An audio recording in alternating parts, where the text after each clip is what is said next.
శ్రీరాముడిపై వివాదాస్పద వ్యాఖ్యల గురించి స్పందించారు సినీ నటుడు ప్రకాష్ రాజ్. ఇటీవల ఓ సాహితీ కార్యక్రమంలో తాను మాట్లాడిన విషయాలను కొందరు వక్రీకరించారని విమర్శించారు. తాను శ్రీరాముడి గురించి తప్పుగా మాట్లాడానని, హిందువుల మనోభావాలను గాయపరిచారని అంటున్నారని మండిపడ్డారు. అన్ని ధర్మాలను అందరినీ ప్రేమించే తనకు ఆ అవసరం లేదన్నారు.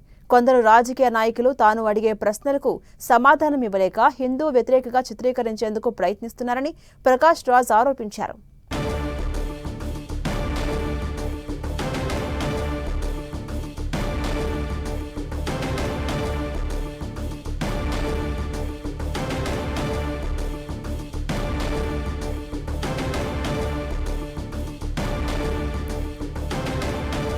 యాక్టర్ ప్రకాష్ రాజ్ స్పందించారు. శ్రీరాముడిపై వివాదాస్పద వ్యాఖ్యల గురించి రియాక్ట్ అయ్యారు. ఇటీవల ఓ సాహితీ కార్యక్రమంలో మాట్లాడిన ఆయన కొన్ని విషయాలను కొందరు వక్రీకరించారని విమర్శలు గుప్పించారు. తాను శ్రీరాముడి గురించి కానీ తప్పుగా మాట్లాడానని, హిందువుల మనోభావాలను గాయపరిచారని చెప్తున్నారని మండిపడ్డారు ప్రకాష్ రాజ్.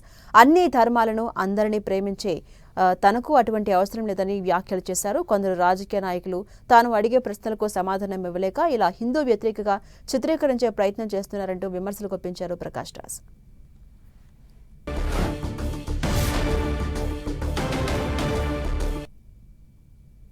ఒక లిటరీ ఫెస్టివల్లో ఆర్ట్ అండ్ ఇట్స్ రెసిలియన్స్ అనే ఒక విషయం మీద నేను చేసిన ప్రసంగం, ఒక సంవాదం. దాని నుంచి కొన్ని మాటల్ని మాత్రం తీసుకుని దాన్ని వక్రీకరించి నేనేదో అవతార పురుషుడు శ్రీరాముడిని ఏటగానం చేశానని, హిందూ ధర్మాన్ని హర్ట్ చేసే ఫీలింగ్స్ ఇచ్చానని కొందరు ఊగుతున్నారు.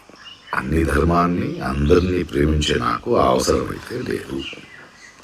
కానీ ధర్మాన్ని మతోన్మాదంతో అడ్డు పెట్టుకొని అసహ్యమైన రాజకీయం చేస్తున్న వాళ్ళని నేను అడిగే ప్రశ్నలకి సమాధానం ఇవ్వలేక కొందరు నన్ను యాంటీ హిందూ ధర్మ విరోధి అని బింబించడానికి ప్రయత్నిస్తున్నారు. పాపం వాళ్ళ ఏడుపు, వాళ్ళ కష్టం నాకు అర్థమవుద్ది. సో వాళ్ళకి సమాధానం చెప్పాలి. ఇప్పుడు ఏమైందంటే నేను ఇప్పుడే తమిళనాడు ఎలక్షన్స్ అయిపోయి కొంచెం తోట పనిలో ఉన్నాను. వర్షాకాలం వస్తుంది, ఎండాకాలం ఎండవుతుంది, చెట్లు మొక్కలతో మాట్లాడుకోవాలి. సో ఆ పనిలో ఉన్నాను. త్వరలో వస్తాను. అప్పటిదాకా మీరు మీ పనులు చూసుకుంటారా లేదా ఇలాగే వాగుతుంటారా, ఊగుతుంటారా, మీ డిసిషన్. ఒక లిటరీ ఫెస్టివల్లో ఆర్ట్ అండ్ ఇట్స్ రెసిలియన్స్ అనే ఒక విషయం మీద నేను చేసిన ప్రసంగం, ఒక సంవాదం. దాని నుంచి కొన్ని మాటల్ని మాత్రం తీసుకుని దాన్ని వక్రీకరించి నేనేదో అవతార పురుషుడు శ్రీరాముడిని ఏటగానం చేశానని, హిందూ ధర్మాన్ని హర్ట్ చేసే ఫీలింగ్స్ ఇచ్చానని కొందరు ఊగుతున్నారు.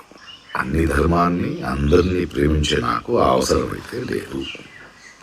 కానీ ధర్మాన్ని మతోన్మాదంతో అడ్డు పెట్టుకొని అసహ్యమైన రాజకీయం చేస్తున్న వాళ్ళని నేను అడిగే ప్రశ్నలకి సమాధానం ఇవ్వలేక కొందరు నన్ను యాంటీ హిందూ ధర్మ విరోధి అని బింబించడానికి ప్రయత్నిస్తున్నారు.